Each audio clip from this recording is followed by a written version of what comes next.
Energy transformations that occur to obtain electrical energy.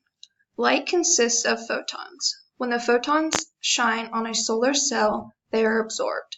If there is enough energy in the photons, then the cell will release electrons. The electrons released will enter wires and travel through an electrical circuit. The resulting electrical current is a direct current, and it flows in only one direction. If there is a brighter light, then more electrons will be released, and this will cause a bigger electrical circuit current, and the voltage cell will be the same. Here are some advantages of solar energy. The first advantage of solar energy is that it is eco-friendly. Another advantage of solar energy is that it is a renewable energy source that will not run out. Also, solar energy can save you money.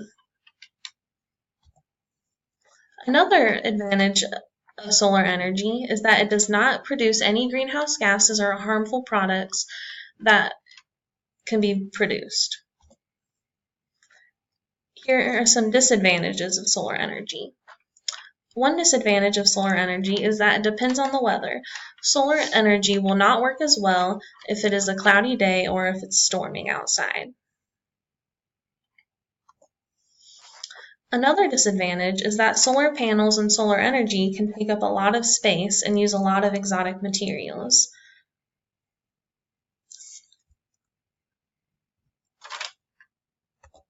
Why should we be using this energy source? Why should we be using solar energy?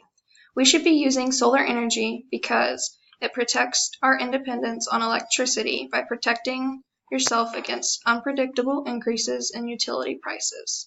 This is because you can control your own electrical energy source through solar panels and solar energy.